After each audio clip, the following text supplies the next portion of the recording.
చక్రధర్ గారి ఇల్లేదేనండి? అవును. ఆయన ఉన్నారా? ఉన్నారు, రండి. థ్యాంక్స్. డాడీ, మీకోసం ఎవరు వచ్చారు? ఎవరు బాబు నువ్వు? లే బాబు లే. నేను మీ చెల్లెలు రాజేశ్వరి కొడుకుని. మా చెల్లెలు రాజేశ్వరి కొడుకువా? అవును మామయ్య. నీ పేరేమిటన్నా? అదే గోపి మామయ్య. రా నాయన రా. ఇలా కూర్చో. రుక్మిణి మా చెల్లెలు రాజేశ్వరి కొడుకు. నమస్తే అత్తయ్య. ఇది రమ్య, నా చిన్న కూతురు. అది స్వప్న, నా పెద్ద కూతురు. మీ బావమ్మా. ఏనన్నా మా చెల్లెలు రాజేశ్వరి ఎలా ఉంది నాయన? అమ్మా క్యాన్సర్తో చనిపోయింది మావయ్య. క్యాన్సర్తో చనిపోయిందా? అవును మావయ్య. తను బతికినంతకాలం ఆ పని ఈ పని చేసి నన్ను పోషించి చదివించింది. నా మాట వినకుండా మొండిగా తనకి ఏది నచ్చితే అదే చేసేది మావయ్య. తను అనుకునేదే గానీ ఎవరి మాట వినిపించుకునేది కాదు.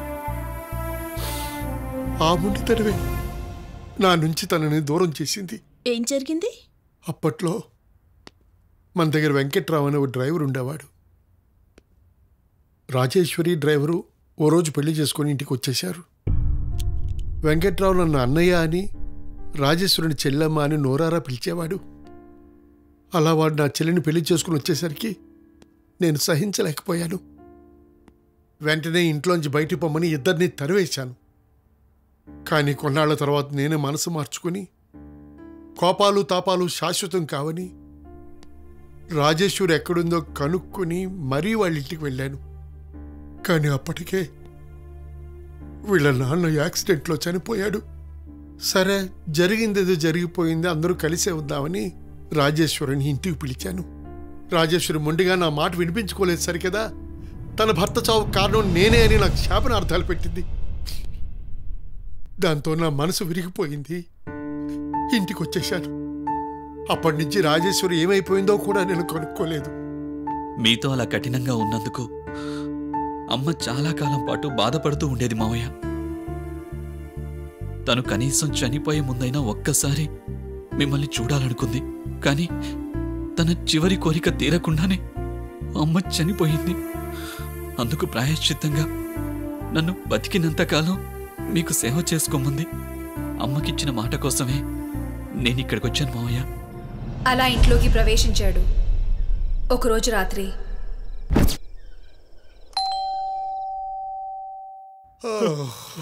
ఎవరయ్యా? ఎవరు మావయ్య?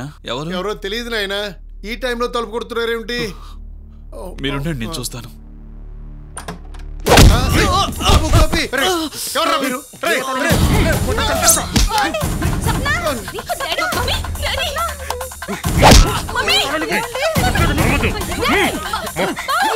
చంపేస్తాను. కావాలి తీసుకురండి.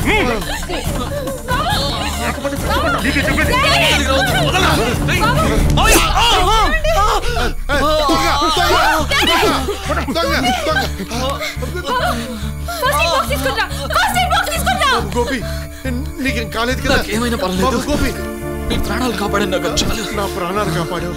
నీకు ఎలా కృతజ్ఞతలు చెప్పాలో తెలియట్లేదు నాయనా. థ్యాంక్ యూ సో మచ్ బాబా. అలా మా ఇంట్లో ఒక్కడైపోయాడు.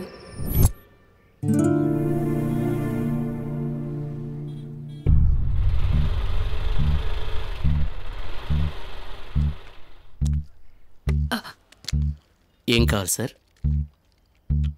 వెళ్ళి 2 కాఫీ పట్టరా. అలాగే సార్. మీ జంట చాలా బాగుంది సార్. Thank you.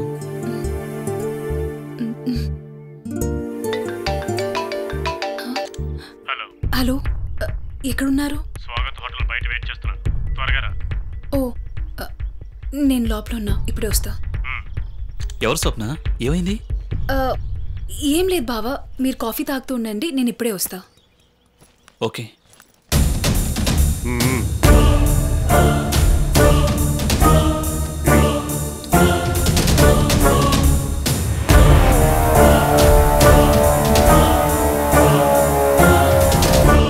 హలో బావా.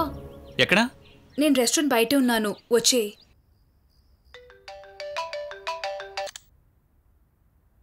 హలో, ఎవరండి? నన్ను రవి అంటారు. మర్చిపోయావా?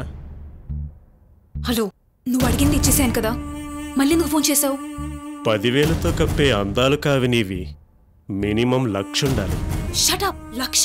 నువ్వు స్టూపిడ్ అని నన్ను ముద్దుగా పిలిచినా పర్వాలేదు, కానీ నువ్వు లక్ష ఇవ్వకపోతే మాత్రం నీ అందాన్ని నెట్లో నగ్నంగా ఆరేస్తాను.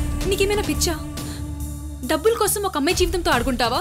నీ అంతు చూస్తా. నువ్వేమీ చేయలేవు స్వప్న. డబ్బు పోతే సంపాదించుకుంటావు. ఆ వీడియో చూసి నీ తల్లిదండ్రులే పోతే?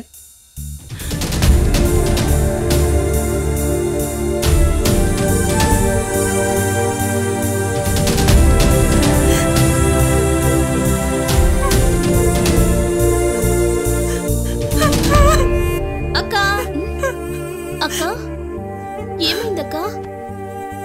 ఎందుకు ఏడుస్తున్నావు అక్క? ప్లీజ్ చెప్పక్క.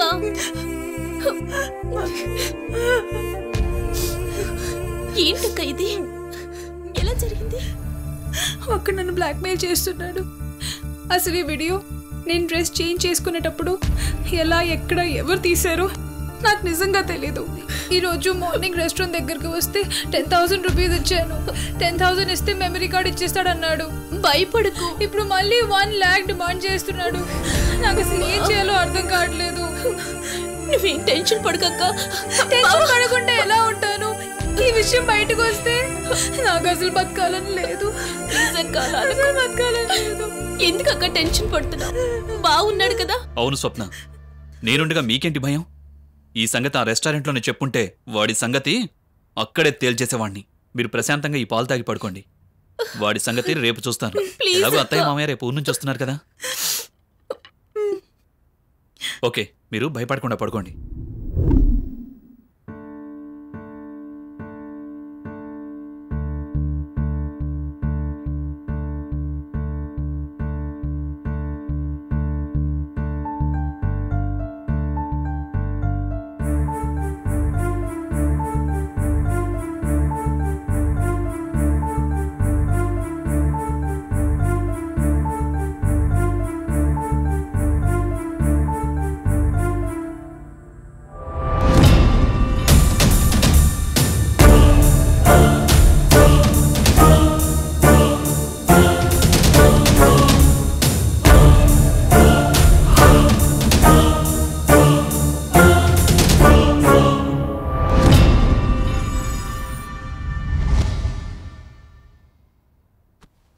డబ్బులు లేవు ఏమి లేవని నీకెన్నిసార్లు చెప్పాలరా?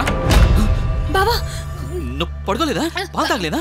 బావా ఆ బ్లాక్ మెయిలర్ ని కనిపెట్టేశాను. బావా వాడే. ఎవడు ఎవడు కాదు బావా. ఎవడో చెప్పు. గుర్తుందా ఆ రోజు మన ఇంటికి దొంగతనానికి వచ్చారు? డాడీని హర్ట్ చేయడానికి ట్రై చేస్తే నువ్వు అడ్డొచ్చావు కదా బావా. ఐఎమ్ ష్యూర్ తనే.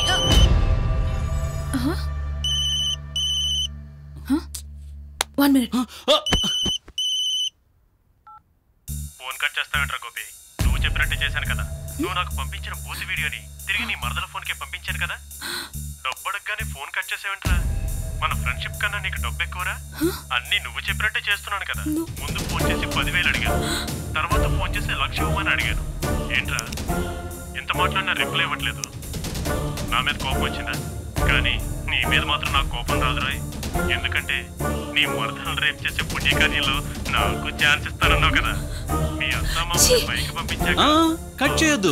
ఎలాగూ సగం విన్నావుగా, పూర్తిగా విను. కాకపోతే ఇప్పుడు నాకు అర్జెంటుగా 1,00,000 రూపాయలు అవసరం వచ్చింది. రేపు మార్నింగ్ లోగా ఎలాగోలాగి అరేంజ్ చేయి. బాయ్. ఛీ, నువ్వు ఇంత నీచుడివా? నన్ను క్షమించు స్వప్న, నన్ను క్షమించు స్వప్న, సారీ స్వప్న అని అంటాననుకున్నావా? అన్నాను. ఎందుకంటే నా క్యారెక్టర్ మొత్తం నీకు తెలిసిపోయింది కాబట్టి.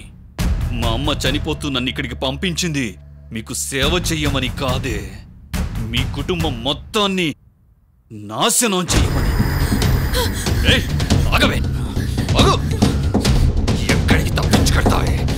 ఆగు, ఆగవే.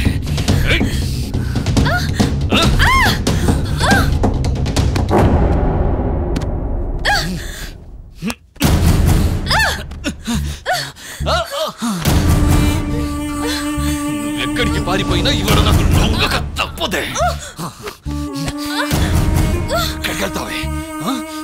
నేను చావనైనా చేస్తాను కానీ నీకు దక్కను.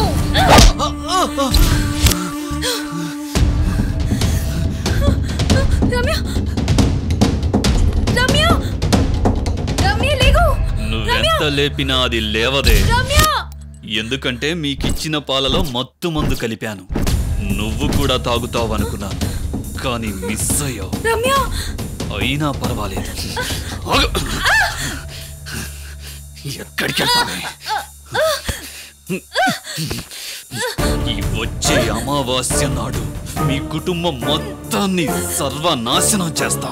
మీ కుటుంబంలో వాళ్ళందరూ నన్ను నమ్మారు. నమ్మకంతోనే వాళ్ళని సర్వనాశనం చేస్తాను. నా నుండి వాళ్ళని ఎవ్వరూ కాపాడలేరు. చావే, చావు.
అలా నన్ను చంపి నా శవాన్ని ఫ్యాన్కి వేలాడదీసి బ్లాక్మెయిలర్ చేసిన బ్లాక్మెయిలింగ్తో డిప్రెషన్లోకి వెళ్ళి సూసైడ్ చేసుకున్నానని అందరినీ నమ్మించాడు. నన్ను నా ఇంట్లోకి వెళ్ళనివ్వకుండా అఘోరాతో బంగ్లా చుట్టూ క్షుద్ర పూజ చేయించాడు ఆ దుర్మార్గుడు. ఓం హ్రీం క్లీం ఫట్. ఓం కాళికాయ నమః.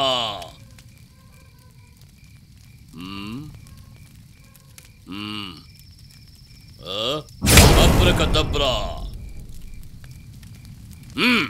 ఏం పర్వాలేదు, ఆయిల్లే కదా. ఓం శాకిని ఢాకిని కామిని. ఓం శుద్ర దేవతాయ నమః.